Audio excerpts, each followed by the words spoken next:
آج انسانی صحت انتہائی روح بزوال ہے۔ صحت و سکون کے لحاظ سے ہمارے بزرگ خوش نصیب تھے۔ آج بہت سے امراض کا خاتمہ مگر بہت نئے اور زیادہ بھیانک امراض پیدا ہوتے جا رہے ہیں۔ پہلے پیٹ کے امراض، آنتوں کے زخم اور معدے کی تیزابیت جیسے امراض اس قدر نہیں تھے۔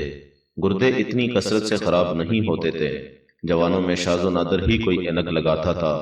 دانت بھی بڑھاپے تک ساتھ دیا کرتے تھے، اس لیے کہ وہ مہینوں فریج اور ڈیپ فریزر میں رکھے اور یخ ٹھنڈی غذائیں نہیں کھاتے تھے۔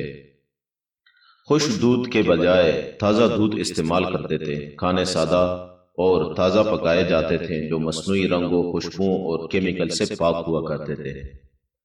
آج چینی بنانے کے دوران گنے کے رس کو اتنا صاف کیا جاتا ہے کہ قیمتی اجزاء ضائع ہو جاتے ہیں، جبکہ گنے اور گڑ میں موجود ضروری اجزاء جو جسم میں پہنچتے ہی انسولین کی پیدائش بڑھا دیتے ہیں، وہ ذیابیطس کا مرض پیدا نہیں ہونے دیتے۔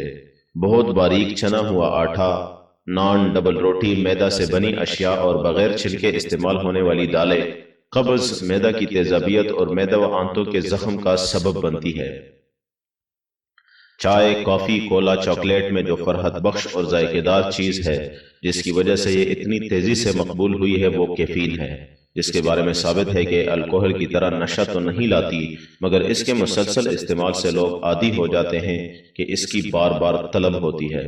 پرہیزگار لوگ آج بھی ان مصنوعی غذاؤں اور ثقافتی ماحول کے دل دادا 25 سالہ نوجوان سے کہیں صحت مند اور جنسی طور پر توانا ہے، جبکہ جسمانی اور جنسی قوت کا حصول ہر انسان کی فطری خواہش اور خوشحال زندگی کی بنیاد ہے۔ تقاضا انسانیت ہے کہ شعوری صحت کے ذریعے نئی نسل کو ان مضمرات سے آگاہ کیا جائے جو صحت و عافیت اور سکون و راحت میں بگاڑ کا سبب بنتے ہیں۔ پاکستان میں اشیاء کو بہت زیادہ پکا کر کھانے کا رواج بڑھ گیا ہے۔ گوشت براہ راست آگ پر روسٹ سے اکثر وٹامن ختم ہو جاتے ہیں۔ پاکستان میں بڑے پیمانے پر حیاتیات کی کمی پائی جاتی ہے جس کے باعث آنکھوں اور جلد کے امراض تیزی سے بڑھ رہے ہیں۔ پھر لوگ یہاں سبزیاں یا دال کھانا اپنے شان کے خلاف سمجھتے ہیں۔ غریب آدمی بھی صرف گوشت کھانے کی کوشش کرتا ہے۔ کولیسٹرول بڑھانے والی غذاؤں کو اہمیت دی جاتی ہے۔ سلاد کھانا بہتر ہے مگر اس میں بھی اتنی کریم ڈال دیتے ہیں کہ یہ نقصان دہ خوراک بن جاتی ہے۔ یہاں غذائیت کے بارے میں تعلیم ہی نہیں دی جاتی۔ محکمہ صحت اور محکمہ تعلیم کا اصل موضوع ہی یہی ہونا چاہیے کہ علاج کی بجائے بیماریوں سے بچاؤ کی تعلیم دی جائے۔ کیفین کے بارے میں کہا جاتا ہے کہ اعصاب کو سکون دیتی ہے اور جسم میں چستی پیدا کرتی ہے۔ ابتدا میں یہ دماغ کے بالائی مراکز پر اثر انداز ہو کر تیزی کے ساتھ بیداری اور تحریک پیدا کرتی ہے جس سے تھکاوٹ کا احساس جاتا رہتا ہے۔ حالانکہ طلباء اور دماغی کام کرنے والوں کو یہ بات ذہن نشین کرنی چاہیے کہ اس بیداری اور تحریک کے ساتھ یہ خیالات کی آمد میں بھی تیزی کے ساتھ اضافہ کرتی ہے، اور یہ آمد کبھی اس حد تک بڑھ جاتی ہے کہ ذہن کو ایک بات پر مرکوز رکھنا دشوار ہو جاتا ہے جس کے باعث کسی نتیجے پر نہیں پہنچا جا سکتا۔ دوسرا فائدہ تھکاوٹ میں کمی کا ہے۔ اسے اس طرح سمجھنا چاہیے کہ تھکاوٹ جسم کی طرف سے ایک واضح اشارہ ہے کہ اب مجھے آرام کی ضرورت ہے، اور اس اشارے میں ضروری ہو جاتا ہے کہ کچھ دیر آرام کر لیا جائے، نہ کہ محرک چیزیں استعمال کر کے اس احساس کو دبا دیا جائے۔ محض احساس دور کر دینے سے تھکاوٹ تو دور نہیں ہوگی، البتہ وہ جسم کو نقصان پہنچا رہی ہوتی ہے۔ اس طرح جسم میں محفوظ قوت کا ذخیرہ خرچ ہونا شروع ہو جاتا ہے جس کی تلافی ناممکن ہوتی ہے۔ تھکان کا علاج صرف آرام سے ہی کیا جا سکتا ہے۔ کافی کے ایک پیالے میں 100 سے 150 گرام تک کیفین اور چائے میں بھی اس کی خاصی مقدار اور ٹینک ایسڈ بھی پایا جاتا ہے جو دیر ہضم ہے، قبض، جریان اور معدے کے امراض پیدا کرتا ہے۔ ٹھنڈی بوتلیں دو رنگوں کی ہوتی ہیں، ایک کولا کہلاتی ہے اور دوسری سفید رنگ کی ہیں جن کے مختلف نام ہیں۔ کولاز جتنے بھی ہیں ان میں کیفین شامل ہوتی ہے، اس لیے اس کا مسلسل استعمال بھی چائے و کافی کی طرح انسان کو ان کا عادی بنا دیتا ہے۔ چاکلیٹ اور کوکو مختلف قسم کے بیجوں سے تیار کی جاتی ہے۔ ان بیجوں میں پہلے خمیر اٹھا کر انہیں بھونا اور پیسا جاتا ہے۔ اس پاؤڈر میں شکر یا دودھ ملا کر اسے چاکلیٹ کی شکل دی جاتی ہے۔ چاکلیٹ میں 50% چربی ہوتی ہے، اس لیے وزن بڑھا دیتی ہے اور خون میں کولیسٹرول کا اضافہ کر کے امراض قلب کے لیے راہ ہموار کرتی ہے۔ اس کے علاوہ نوجوانوں میں چہرے پر محاسب بھی سب سے زیادہ چاکلیٹ کی وجہ سے ہی نکلا کرتے ہیں۔ ہمارے بزرگ لسی، دودھ اور گنے کا رس پیا کرتے تھے اور بلا شبہ وہ انہیں پورے فخر کے ساتھ قومی مشروب کہہ سکتے تھے۔ ان کی ٹافیاں اور چاکلیٹ، کھجوریں، خشک میوے، بٹھے، مونگ پھلی اور چنے ہوتے تھے، مگر آج ہر شہر، گلی کوچے، حتیٰ کہ دیہاتوں تک ان کی جگہ چائے، ٹھنڈی بوتلوں اور سربند غذاؤں نے لے لی ہے۔ یہ تقلید ہماری اور ہمارے بچوں کی صحت کو نقصان پہنچا رہی ہے۔ ریاست ہنزا کے لوگوں کی صحت اور عمر دونوں پر آج کل پوری دنیا کے ماہرین طب کی نظریں لگی ہوئی ہیں کہ یہاں کے لوگ اس قدر طویل العمر کیوں ہیں۔ وہاں بیشتر افراد کی عمر 100 سال سے زیادہ ہے۔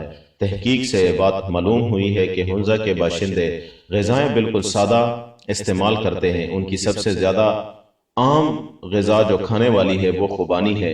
انہیں کی گٹھلیوں سے نکلنے والے مغز کو پیس کر روٹی پکاتے ہیں، شہد، گوشت اور کسی قدر دودھ استعمال کرتے ہیں۔ مرچ، مسالوں، بیکنگ پاؤڈر، غذا کو رنگ دار اور خوشبودار بنانے والی چیزوں سے وہ بالکل نابلد ہے۔ دن بھر محنت مشقت کرتے ہیں، رات جلدی سو جاتے ہیں اور صبح سویرے اٹھ کر پھر اپنے کاموں میں مصروف ہو جاتے ہیں۔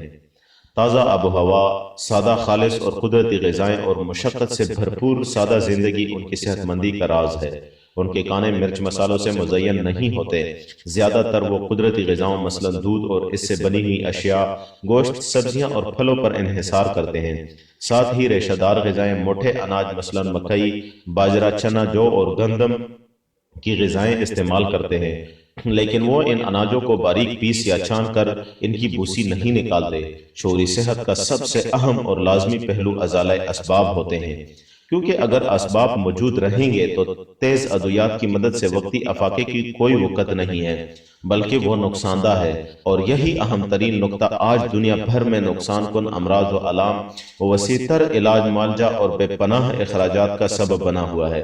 معاشرے میں جب تک زنا، بدکاری اور شراب نوشی موجود ہے، جب تک غریب لوگ تنگ و تاریک شہری گلیوں میں آباد ہے، ناقص پانی پیتے ہیں، امراض قلب و دق، مرگی اور جنون سے محفوظ نہیں رہ سکتے۔ جب تک عوام کم گوشت، متوازن غذا اور واجب محنت و مشقت کی پابندی نہیں کرتے، ذیابیطس، ہائی بلڈ پریشر جیسے مہلک امراض سے چھٹکارا حاصل نہیں کر سکتے، اور نہ ہی وہ مناسب پانی اور متوازن غذا کے استعمال کے بغیر سنگ مثانہ و گردہ اور خرابی حمل سے بچے جا سکتے ہیں۔ چائے، بوتل اور میدہ سے بنی غذاؤں کا استعمال ضعف معدہ، گیس، قبض کے ذریعے لاتعداد امراض کا بڑا سبب ہے۔ کھڑی دھوپ میں ننگے سر نکلنا تھکاوٹ، سر درد اور بخار کا سبب بنتا ہے۔ حکومت، محکمہ تعلیم اور والدین کو موسم گرما میں طلباء کو سر ڈھانپنے کا پابند بنانا چاہیے۔ گھروں اور اداروں میں دن بھر بیٹھ کر کام کاج سخت نقصان دہ ہے، کچھ عرصہ کھڑا ہو کر کام کیا جانا چاہیے۔